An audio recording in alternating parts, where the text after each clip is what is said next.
Tracking, alerting, protecting. This is WKYT News at 11.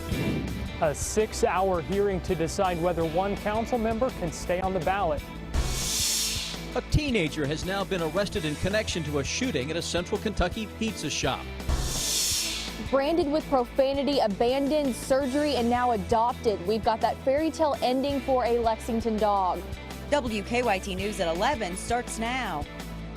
Good evening to you. Thanks so much for being here with us. The hearing went on for hours. Should a Fayette County Council member be allowed to run for re-election? Siobhan Akers' challenger raised questions about whether she lived inside her district and if she had enough signatures from voters to even run.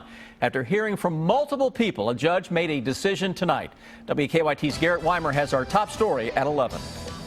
I think it's a disappointment in the leadership, in the court systems. But candidate Michael Stewart says ultimately it's now in the voters' hands after a judge inside Fayette Circuit Court ruled incumbent council member Siobhan Akers can stay on the ballot this November. If you review the case law, it was clear that there weren't any issues here. But the hearing lasted nearly 6 hours as Akers' challenger challenged whether she had met the requirements to run for re-election. After her hearing, Akers told us she's glad she won't have the court case distracting her from next month's election. I look forward to getting back on the campaign trail. I look forward to doing my duties as a council member instead of spending my time in courtrooms. And I look forward to serving the district for another 2 years. We've already agreed. The judge said evidence shows Akers clearly had more than 100 signatures, and he didn't buy Stewart's argument that Akers was living outside of her district. It's a disappointing day, but we'll continue on with the campaign. We'll continue knocking on doors, and we'll let the voters of the 2nd District decide. A decision made outside this courthouse in just 1 month. In Lexington, Garrett Weimer, WKYT. Stewart and his attorney say they'll talk this weekend about whether they should appeal.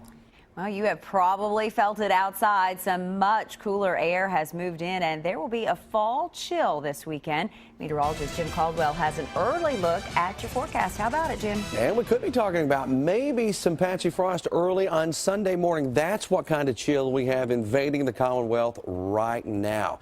Tracking a few showers on Defender as well. This is leading that cooler air into Kentucky. It's already showing up out to our west. The cool air is here as well throughout the day, but I'm talking about the really cool stuff. And there you see the bands of showers that are also exiting central Kentucky and working their way through southern and eastern parts of the Commonwealth. Right over London right now, starting to see some more of that heavier precipitation and some gusty winds associated with that initial passing of that line of showers.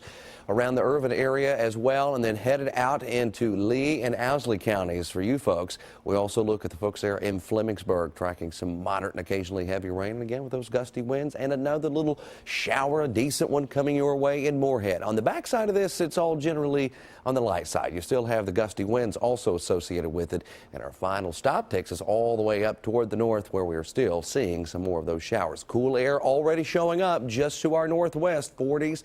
Already out there. They'll continue to ooze into Kentucky. We end up in the upper 30s, low 40s tonight. I'll break that down hour by hour coming up for you in just a few minutes.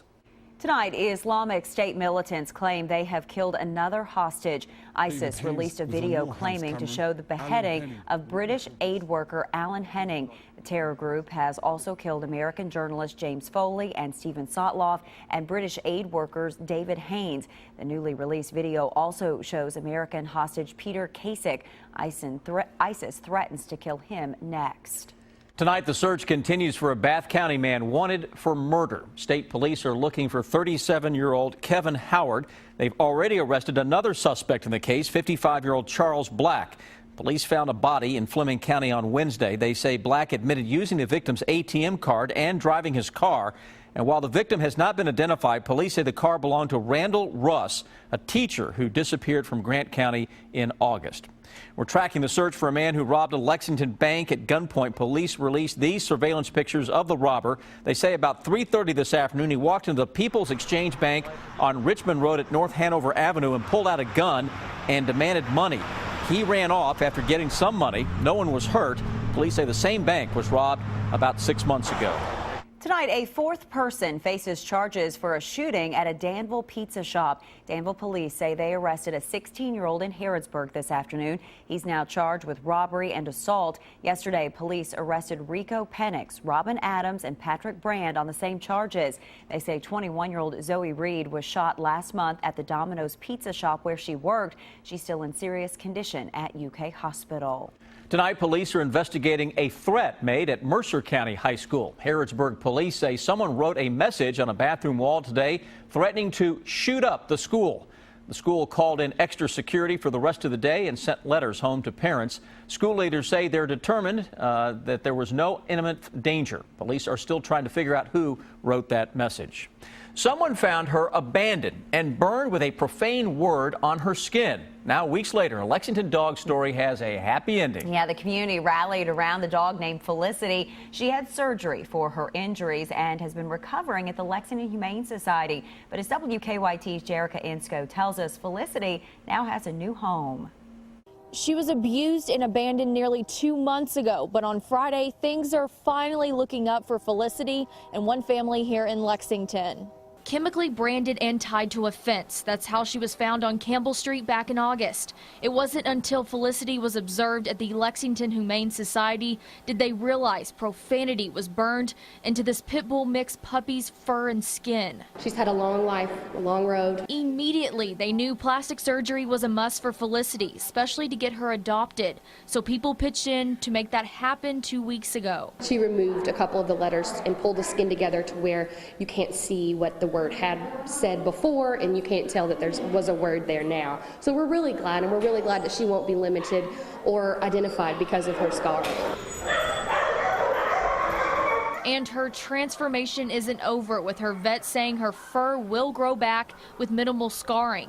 That's a big milestone in itself. We've grown a lot with her, and I feel like she's grown with us. But there's an even better end to Felicity's story. She's going to be great. She has a wonderful family that's coming to take her home. A fairy tale ending. We're sad to see her go, but we're really excited for her future.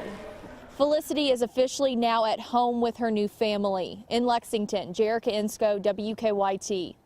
She has the sweetest face. She loves that close-up shot. And the Lexington Humane Society is still offering $3,500 for information leading to the arrest of Felicity's abuser. Our sports crews have covered the bluegrass to bring you highlights from tonight's biggest high school football games. That's coming up a little later in Game Time.